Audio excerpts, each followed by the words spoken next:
Na-prank ako ni ni Google Map Bakit kamo?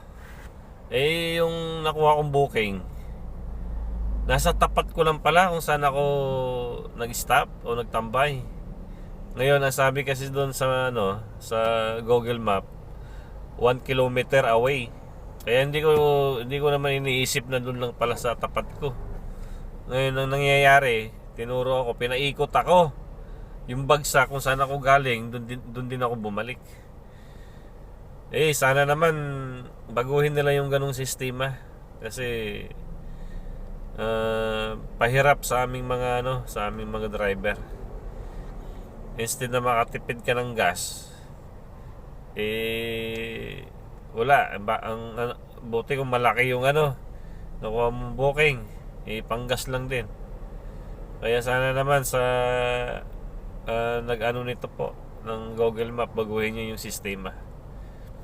Pag nasa tapat na o doon mismo sa location, wag naman yung ilagay doon na 1 kilometer away. Dapat doon na mismo.